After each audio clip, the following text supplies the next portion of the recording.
Okay, so today we're gonna start a new mimer, right? Last time we finished the mimer on like what Omer.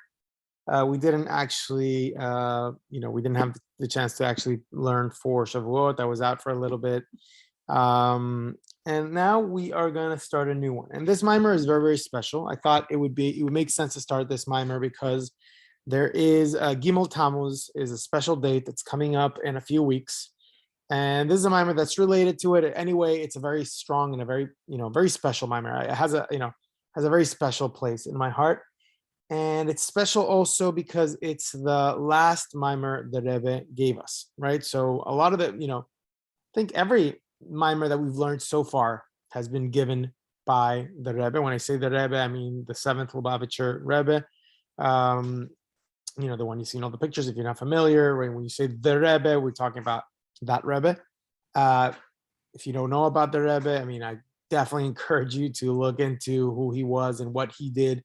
He is, I'm assuming some of you know some of him, you've heard of him, right? But he, definitely encourage you to read about him and read about his life and see videos and hear the stories, because it's, it's something that I can't really encapsulate in one single, not in a few minutes, not in many classes, but it's the Rebbe was a revolutionary. He was one of, the greatest leader.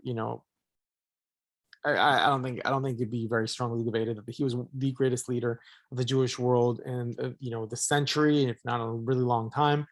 And he gave us a lot of Maimar. He taught us Chassidus in his own way. These Maimarim that we've learned have all been from his approach, from his Maimarim. And this was the last Maimar that he gave us before his passing on Gimel Tammuz. Okay, Gimel Tammuz is, as I said, coming up soon.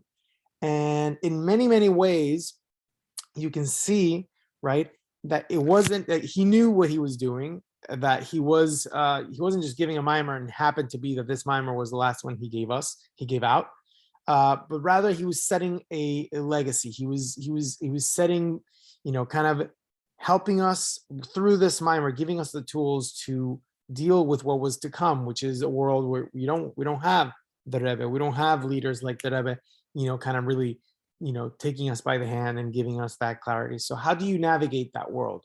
What is this world we live in, and how can you really, this mimer is going to give us a perspective as to the struggles and the solutions for Judaism in this modern world that we are in now. And I think it's very, very powerful. Okay. So we're going to start learning this mimer. Hopefully we'll try to have it, finish it before Gimel Tammuz. We might not. If we don't, it doesn't matter. We'll finish it later. But it definitely a very good mimer to learn. Okay, so the name of this mimer is called Ve'ata Tetzaveh. Okay, it's based on a pasuk, a verse from the Torah, from the parsha Tetzaveh, right? The beginning of the parsha Tetzaveh. And let me tell you what the verse is, right? And then we're going to start, like as usual, we're going to start asking questions on this verse. And then we're going to start explaining and expounding on that explanation until we reach the main point that the Rebbe wants to give across.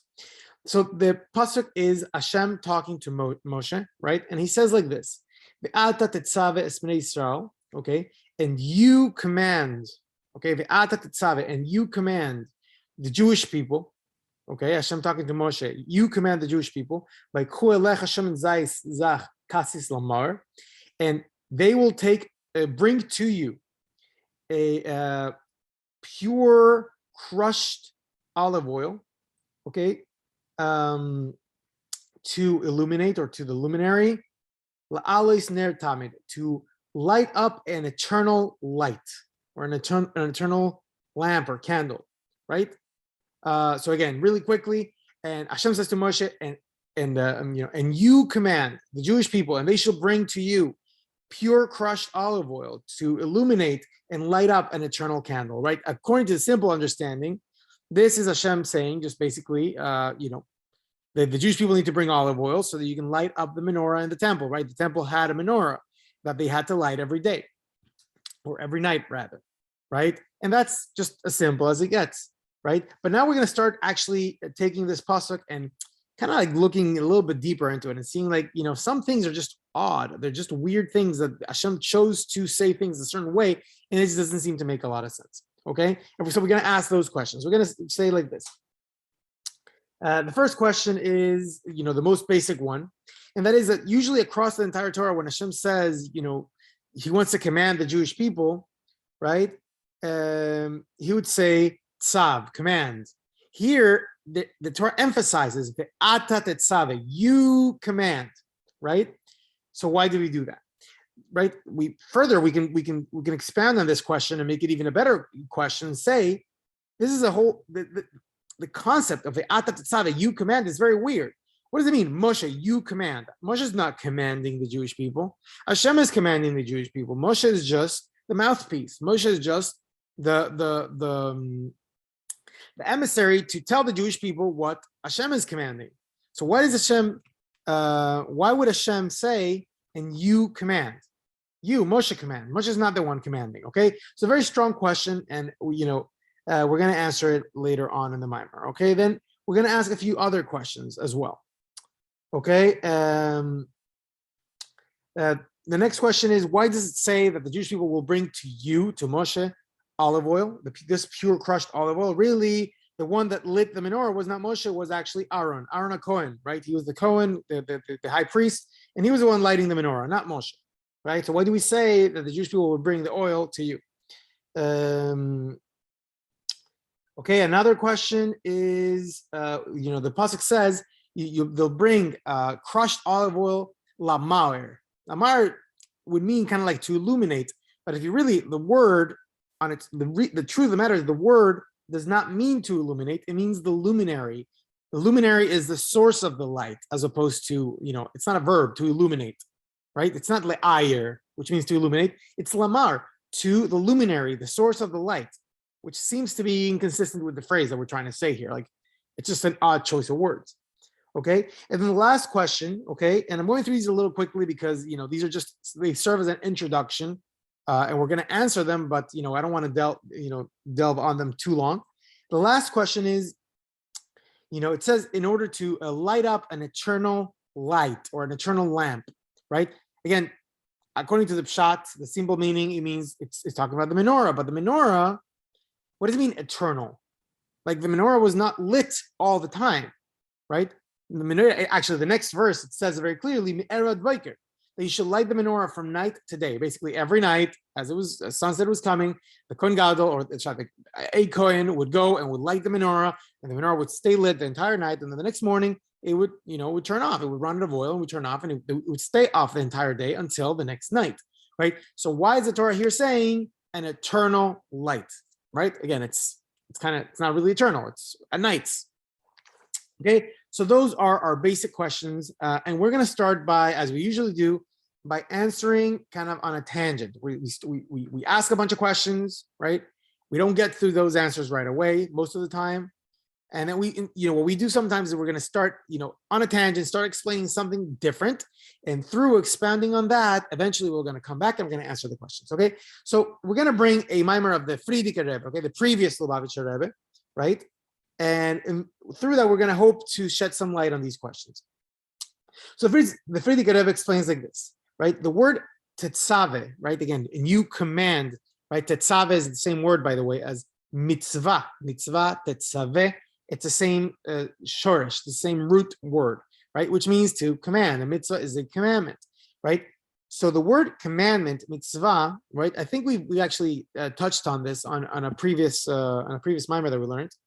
The word mitzvah means savta bechibur, right? Which means a connection, right? When God commands us, is a way for him and us to connect through that commandment. Okay, so the word mitzvah or tetzaveh, tzivui, means a commandment, a connection.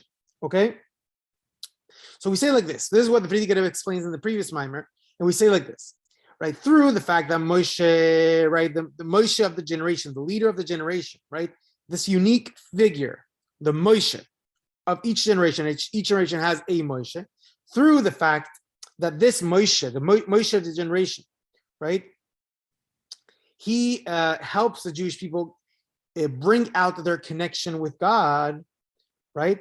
Through this, there's an elevation for Moshe as well.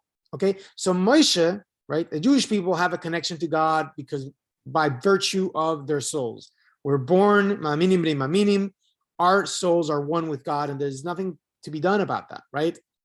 But we have a Moshe. Moshe is a unique figure that God puts in this world, right? And he helps us bring out that connection. He sort of helps us connect, right, our souls with God, bring out that connection with God. And here the Frierdiker Rebbe says that when Moshe does such a thing, when Moshe, brings God and the Jewish people together and he brings out this connection that was always there. This doesn't just, bring light and elevation to the Jewish people as they connect to God, but it actually brings a certain light to Moshe that he didn't have before.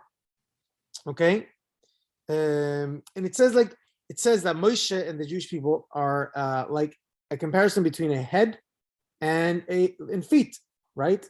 The Torah actually compares the Jewish people to the feet, right? It says Moshe Rabbeinu says, "I am like among 600,000 pairs of feet," right? Referring to the Jewish people. It's just a word that it's used. So what this means to teach us, right, is that Moshe is like the head, and the Jewish people are like the rest of the body or the feet, right? The feet, in order to stay alive, they depend on the brain, right? The brain is where life force, goes through to the entire body, right? When a person is dead is when their brain stops. When a person is brain dead, it means that they're dead, right? Even if the heart stops beating, they could still be alive for a little while at least. But when the brain stops working, that's the sign that there's no more life. So the brain gives life to the entire body, right? But without the feet, the brain is very, very limited, right? If a person doesn't have feet, they can't move around freely in the same way as others would, right? So in a way, the brain, the head, is not just giving to the rest of the body, it's also receiving. The brain benefits from the rest of the body's connection to the soul. Okay? So in the same way, right, you could say that there's a dynamic between Hashem, us, and Moshe, right? We, as we said, we are like the body or the hands, the feet, right? Moshe is like the brain, which makes the body conscious of its connection with its soul, which makes the entire body function and brings life to the entire body. And Hashem would be like, in this mashal, in this metaphor, it would be, I guess, like the soul, right? That's what's being connected to the rest of the body. So in a way, Moshe serves like the brain, that he connects the soul and the foot. But when he does that, right, he's not just a giver, right? And the body's just a receiver, because the brain is able to then benefit from all the things that the body is able to do because of that light, right? The brain now can move as opposed to be stationary, right? So when Moshe connects Hashem and the Jewish people and brings that godly life into the Jewish people, right? Moshe himself gets also a benefit from that, just like the brain got from the body, from the foot. Okay. Okay.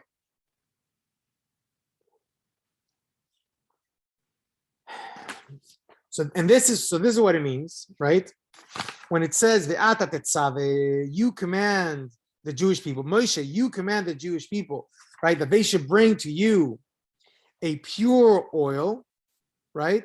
This pure oil that we're talking about represents that benefit, that added light that Moshe himself gets, right? So that's what we say when you command the Jewish people, right? That was one of our questions, right? When you command the Jewish people will bring to you, not to Aaron, not to somebody else, but to you, this pure olive oil, this essential light that you somehow are missing. And we need to understand what that means, right? Like right now, it's like that sounds cool, but we don't, like, what does that mean? And how is that practical, right? So we're going to get to that. But that's the basic of it, okay? The basic premise that we're going to start working on is this idea, okay? That Moshe connects the Jewish people and God, right? And that in turn, the Jewish people bring this pure olive oil, this light to Moshe that he would have been missing otherwise, okay? So now let's explain this idea. What does Moshe Rabbeinu, right, accomplish? Right? Why is there a need for Moshe Rabbeinu? Think about it. Like Hashem did all these miracles, he did all this stuff, right? Why does Hashem need a Moshe Rabbeinu? Why does there need to be a person sticking this, the staff in the sea so that it splits? Why does it need to be a person, in between? Right? Hashem could very well talk to the Jewish people. He did that at Har Sinai, right? Why do we need Moshe Rabbeinu? What is he accomplishing? What does he bring to the mix? And why is this so important? Right? Our entire Torah is all about Hashem said to Moshe, and Hashem said to Moshe, and Hashem said to Moshe. So why do we need this? Okay, so we explain like this. Moshe Rabbeinu is referred to in the Zohar, the holy book of the Zohar, which is a book of Kabbalah written by Rabbi Shimon Bar Yochai that we learned about last time. That Moshe is referred to as the Raya Me'emna. Okay, Raya Me'emna is the translation. Okay, means you can translate in two different ways. Okay, and we're going to explain both of those ways. One is a faithful shepherd. Okay, Raya Me'emna means a faithful shepherd. Moshe is a faithful shepherd. But there's another way, alternatively, you can translate these words, and that is the shepherd of faith.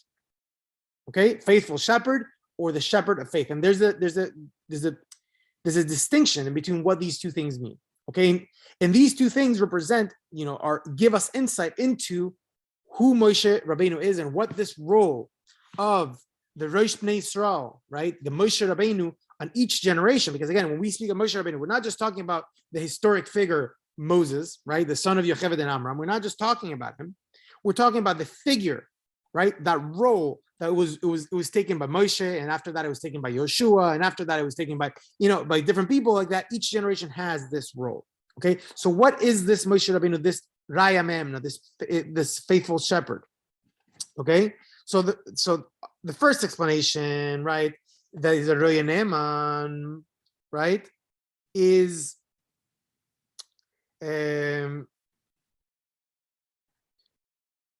this idea that I guess the first understanding is a simple understanding. He's a shepherd of the Jewish people, right? And he's faithful, right? He's faithful to Hashem. That's simple understanding. The second explanation, right, that he's a shepherd of faith. Okay, that is something we need to explain a little bit more. So what does that mean? It means like this: that Moshe's job is to, just like a shepherd, his job is to take care of the sheep and feed the sheep and make sure that they're not lacking anything. Moshe Rabbeinu is a shepherd of faith, meaning that his job is to take care of the sheep and feed them faith. When we say that he's a shepherd of faith, it means that he is, feeding faith to the Jewish people, right? So what does that mean, feeding faith, right? The idea, the concept of feeding, right, means to internalize, to take something that's external and, eat it, digest it, internalize it, and make it a part of you, right? That's what it means to feed somebody, right? So what does it mean to feed somebody faith? Okay, what do we need? Why do we need that, right? We already established that the Jewish people, by right of their birth, are maminim bnei maminim. They're believers, sons of believers. They're faithful, sons of the faithful. So you're born a Jew. You have faith in God. That's it. You don't need anybody to be feeding you faith. So what does it mean that that Moshe feeds us faith in God? What does it mean that Moshe feeds us faith in God? It means that when a person is born and they have this innate faith, this innate emunah in God, it's in us in a way of makif. Okay, what makif means, right? It's something that is, and I think we may have discussed this before as well. It's something that is, literal meaning means surrounding you. It's around you, right? It's not internalized. You haven't thought about it. You haven't really meditated to the extent that it will affect your actions. The example of this, right? One example of this type of faith, right? Let's say you have the Gemara talks of a thief, okay, somebody, a burglar, and you can have, it's not hard to imagine, and we know what happens, that you can have a burglar that is very religious, and they'll go, and before they're about to go and steal, when I say very religious, I don't mean actually very religious that they're doing everything. I'm saying, a burglar, before they go and steal, they ask God, please help me be successful, right? There's something that happens, right? The question is, how could such a thing ever happen, right? Like, it's an oxymoron. If you believe in God, right, then you know very well and good that you're not supposed to go and steal. You're not supposed to rob, right? If you don't believe in God, then what are you doing praying to him that he should help you be successful? It doesn't make any sense, right? Well, the reason why this works, this happens, is because this is not a intellectual thing. This is a person that has external faith. You believe in God. It's something that is there to you. You know, if a person is in danger, you all of a sudden you'll start praying, right? They say there's no atheist on a foxhole, right? When a person is in danger, all of a sudden everybody believes in God. Where does that come from? Is that an intellectual thing? Well, it's not. It's a faith that's there, but because you haven't internalized it, because you haven't thought about it, because you haven't translated that into what does that mean on my day-to-day life? What does that mean in terms of what I have to do? What does that mean in terms of, like, in something tangible, right? You don't internalize it. It's just there. And it's kind of like something that doesn't really need to make a whole lot of sense. It doesn't need to actually just, affect you. It's just there, right? And that's the faith that every Jew is born with, right? We have faith, right? When you put a Jew in a situation, where he's, like he's in danger, whatever it is, you'll see that he'll say Shema, even if he's not religious, even if he doesn't, he claims he doesn't believe in God, you'll see that his faith will come out, right? Because the faith was always there, but it was just not internalized. So what is Moshe Rabbeinu's role? Is to take that faith that you have by virtue of your birth, and help you internalize it, help you bring it in so that it doesn't just remain makif, but actually affects your day-to-day life. It actually affects the way you see the world. It affects the way you interact with the world. It affects the way you behave. For that, you need to internalize it. You need to think about it. You need to meditate upon it. And who helps you do that? Whose role is it to do that? It's Moshe. Moshe's role is the one that's here to help you, feed you that faith, feed you that emunah. Okay? He is the shepherd of faith because he feeds the Jewish people, his flock, with faith so they can internalize it and live according to that faith, not just leave it in a way that doesn't affect them and affect their actions and their perspective on the world. Okay? Right? One such Moshe Rabbeinu that did this was a very famous leader of the generation, Mordecai, right? In the times of Purim, right, with the Jewish people, there was a gzeira, there was a decree against the Jewish people where all the Jewish people were going to die, right? What did Mordecai do? He went around and he got the Jewish people, right? And he brought them together and he said, we're going to learn Torah, we're going to daven, we're going to fast, we're going to pray, we're going to do tshuva, right? And through this, Hashem is going to save us, right? So, what he did, in other words, was the Jewish people maybe didn't know what to do, didn't know how to, deal with the crisis at hand. But Mordecai, what he did is he made them, internalize the fact that that their faith was the way to connect to God and get them out of that decree. He made them do something which was risking their entire lives. When the Jewish people sat outside and learned Torah during the time of Haman and Achashverosh, they were risking their lives. And it was Mordecai, the Moshe Rabbeinu of that generation, who got them to internalize this, right? Their faith to the degree that they were willing to risk their life, right, to connect to God. And ultimately, that's what proved to save them, right?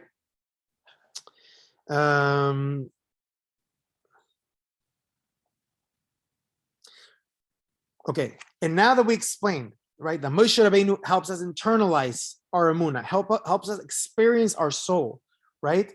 Now we understand a little bit more about the pasuk, right?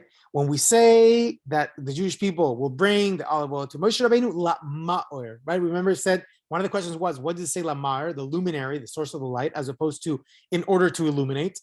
Because the whole thing here is that when Moshe Rabbeinu helps us, and we are able to internalize that faith, we can experience the essence of our soul, right? To the extent that we could even have Mesiras Nefesh, we could even risk our lives, put our lives in, like the Jews in the time of Purim did, risk their lives for the sake of God, for the sake of their soul. That is what helps us connect with the essence of our soul, and the essence of our soul is the luminary. It's not, it's not the light. It's a source, the very source of the light, the luminary, right? The source of the light where the light of our soul comes from. So we're not just lighting up, right? We're not just experiencing, we're not talking here about experiencing the light of the soul. We're talking about experiencing the very essence of our soul, right? The source of the light of our soul. And that, in order to tap into that, right, we need Moshe Rabbeinu, that through him feeding us, helping us internalize our soul and experiencing our soul, we can connect with that very essence, the luminary, the ma'or, okay? Which comes out, in a way of Mesiras Nefesh, of even being willing to risk your life for God, okay? So we'll stop there for today. We had a good progress, and we'll continue with Hashem on the Mimer in the next few weeks, and then we're going to start really there's a bit of a twist where we're going to start learning how that applies to our generation specifically, and that is a very, very, very powerful lesson, and we'll get to that. So yeah, do you guys have any questions? So that mimer reminds me of, I'm not sure if I'm pronouncing it right, the Kitsetse Shemayim, Kitsetse Hamayim, where the heavens are the throne of the Almighty and the earth is his footstool, where it talks about the regal as the feet and the rosh, the head. And it was talking about Moses and Moshe. And it was saying that Moshe couldn't reach where he needed to be without the Israelites, and the Israelites couldn't reach without Moshe. Correct. So when what you were saying today reminded me of that mimer. I just need to retain these names. It's just, so many of them. Right. Mimer names, it's just like. Yeah, I mean, listen, it definitely could be. I'm not sure which mimer you're referring to, but that does sound, it makes sense. And it's very related to what we're saying. Moshe and the people need each other, and they bring each other higher up. Absolutely. Okay, well, thank you guys for coming, and I will see you next week. Thank you. Shalom, shalom. Bye.